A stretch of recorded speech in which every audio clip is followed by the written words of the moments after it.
Hi everyone, my name is Serena. Welcome back to my channel. This is a different angle of my room because winter is coming, so the lighting is kind of weird. So hopefully this is good lighting or lighting. In this video, I want to do my last book haul of the year. I have 11 books here. It is December 7th. I don't think I'm gonna get any other books this month, but if I am, I'm going to insert other clips at the end of the video. But for now, I have 11 books to show you guys since my last book haul. The first one is a book that I actually already read. I don't know if I reviewed it yet. I'm going to do a final wrap up for the year. It is Family Lore by Elizabeth Acevedo. This is an ARC that I got from the bookstore.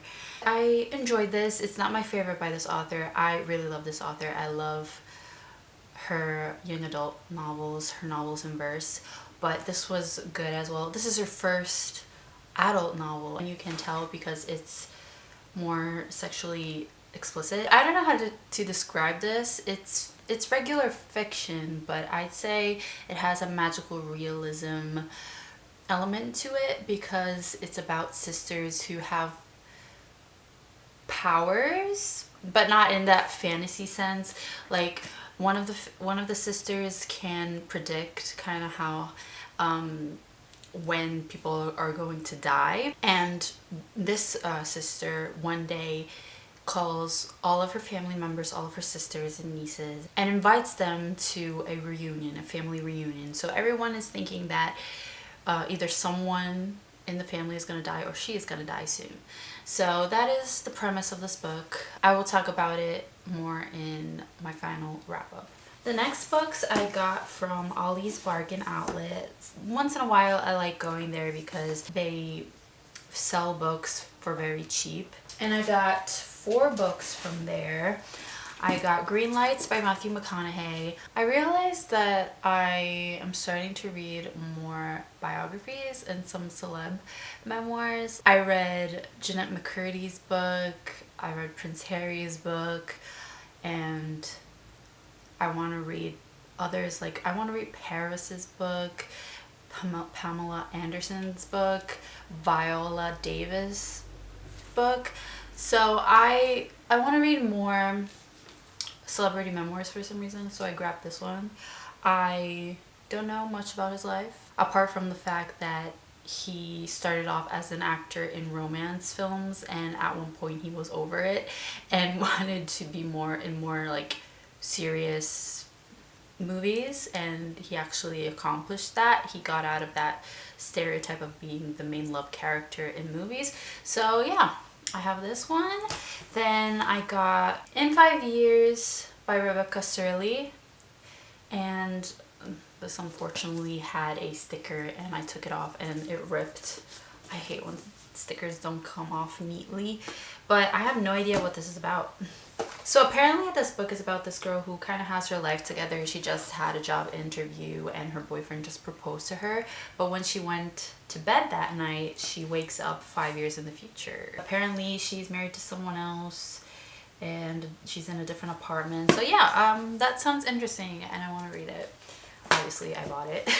The next one that I have here, and I was excited to find this there, it's one of Riley Sager's novels, The Last Time I Lied. I've been wanting to read a Riley Sager book for so long. I know that one of them was one of my most anticipated books of 2021, I want to say, or 2022, but I didn't read it yet.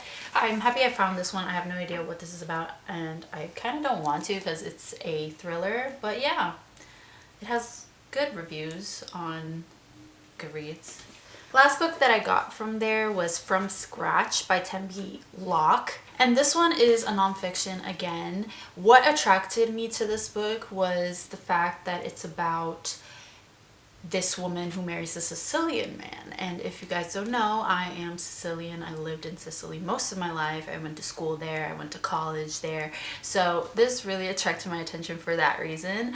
Plus, she is a black woman. So when she first met her husband and then met her husband's family, I'm pretty sure they had a hard time accepting the fact that she's black. So I'm very interested in this book, and I'm thinking about doing a reading books set in Italy vlog next year. Spoiler alert, and this is going to be one of them. Other two books that could fit in that reading vlog are these next two books. One of them is another Rebecca Surley books, is One Italian Summer. This is a cute cover. I grabbed this one because, again, it's set in Italy, and apparently it's about a girl who loses her mom, and after she loses her mom, she decides to go to Italy because they've always wanted to go there together, but she goes alone, obviously, and she meets the younger version of her mom while in Positano, and it sounds very fun. Hopefully, I've heard that there's like there's a cheating trope in this. I don't know if that's right, but that sucks. But you know, I'll have to see for myself. The other book set in Italy apparently is The Villa by Rachel Hawkins. Again, it's a thriller, so I don't know anything about it, but it's set in a villa in Italy somewhere. Orvieto. But yeah, you can tell by the cover, maybe with the lemons, that it's very Italian because sometimes people associate lemons with Italy. Next one that I have is Opal and Nev, the final revival of Opal and Nev by Dawnie Walton. This book is about this black woman who gets discovered by this singer-songwriter, and they form a band. However, there's this rival band who brandishes a Confederate flag, so it's also about race and being a black woman in the music industry, I'm guessing in the 70s. I really wanted to read this one because I like reading books about bands in Hollywood during the 20th century, apparently, because I really like Taylor Jenkins Reid. So I had this one on my wish list and I just bought it. I think it is written like an interview as well, like Daisy Jones. The next book that I have, again, I don't know much about, but I know the author. It's Ruta Sepetys.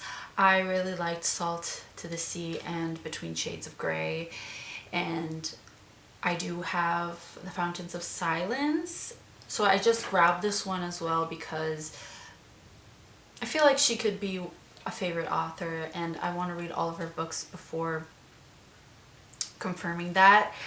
This is set in Romania, 1989, and I do want to read more historical fiction because I've noticed that my favorite books tend to be that. For some reason, I really like Homegoing, I really like A Thousand Splendid Suns, I like Taylor Jenkins Reid books, again, because they're not really historical fiction, if you know what I mean, but it's set in a different century. And I just read The Nightingale and I loved that, so I feel like I like historical fiction. So I want to read more of that. But yeah, again, I don't know much about this, but I'm excited to read about a country I've never really read about, even though it's fiction, Romania. So yeah, I added this to the list. The next book is Legends and Lattes by Travis Baldree. I really want to read this one because it's a cozy fantasy, and I don't think I've ever read cozy fantasy. I don't know what to expect. Hopefully I like it. I don't know if cozy fantasy means that there's no action at all. Everybody is raving about this book. I know there's a second book out already, and I just want to read it. Last book I have here, I kind of know what it's about, and it's kind of intimidating, but I think I'm ready. It's Severance by Ling Ma. It's about a pandemic. It was written before 2020, so that's interesting. And apparently people who have read this book say it's kind of like, it's pretty accurate, or a little bit accurate, I don't know, to what happened in 2020. Obviously, I'm assuming this goes, it's even crazier, obviously. It's gonna be like an end of the world situation, probably. I like that it's pink. And that was the last book I have here to show you guys. And yeah, as I said, if I have other books to show you by the end of the year, I will insert a clip now. But yeah, I hope you guys enjoyed this video. And if you read any of these books, let me know what you thought about them, and I'll talk to you guys in my next video. Bye!